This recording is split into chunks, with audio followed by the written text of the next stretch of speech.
Turnip Crackers? Welcome to another wonderful video. Today we have Paleozoics in 2022, so let's get right into this. Alright, for the monsters we have 3 Swap Frog, of course, and 3 Dupe Frog. These are pretty standard, playing 2 Ronaton. And for the last frog we have Unifrog. Probably never heard of this one. It attacks directly, and if you happen to have another frog on the field, it pops a spell or trap. Gets rid of Decree if your opponent happens to have it, and it's also just it baits out things before you make it totally awesome. And they all count as frogs on the field. He counts as Death Frog, so you can bring back Rodent Toad and normal summon him. But it doesn't come up that often. It's just basically an extra name to go through with your Swap Frog and Duke Frog. And the last monster we're playing is one copy of Kaiju. He's a water monster, so you can add it back with Totally Awesome if needed. And the Kaiju combos with him if you happen to make that play. And that's it for the monsters. For spells, we have 3 Scapegoats. Semi-freshly unlimited. Often you're going to end with just Totally Awesome, so you got 4 zones to play with. You can make basically anything with this, so I like it. And since this is a trap deck, you often have the turn to get there. Speaking of, Bob Duality, 3 of them. This may seem a little counterintuitive because you do special summon. Special summon Totally Awesome, special summon the frogs, special summon with your Paleozoic traps, but you don't do that always. So if you open just Swap and no other monsters, then you don't need to special summon on turn 1. And if you happen to resolve Scapegoat, you can discard it with your Nightmare monsters as well if it happens to be dead. But it gets you to the correct trap at the right time, and I think it's pretty good. Funnily enough, we have Monster Born right after that. This can bring back Totally Awesome for another negate, or bring back Swap Frog if it gets Gamut or something, which is pretty handy. And that's all we have for spells. For traps, obviously there's going to be a lot of them.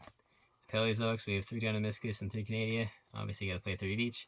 Playing 3 of the MST. You can probably drop it down to 2, but I like it at 3. There's a whole bunch of stuff that stays on the board, and it's pretty good. And in a pinch, you can chain it to a card that's going to die anyway. One that returns from banished to graveyard.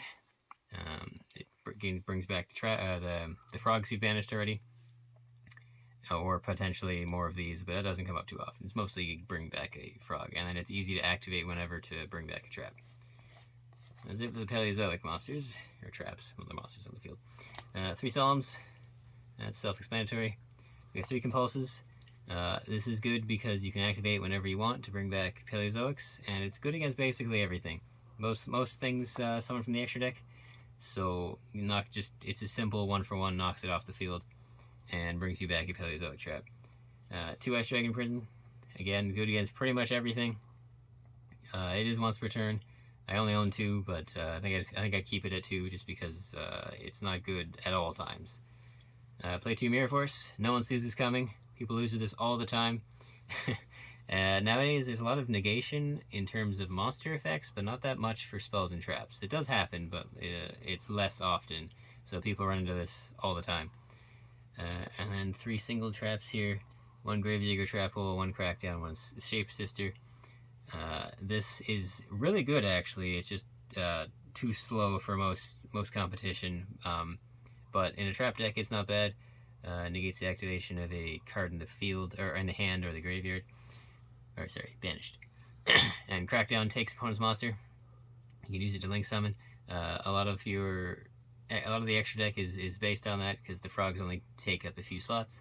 And this is a trap level 2 monster. And you can activate it and bring back a Paleozoic trap to immediately make this guy, Opalvenia.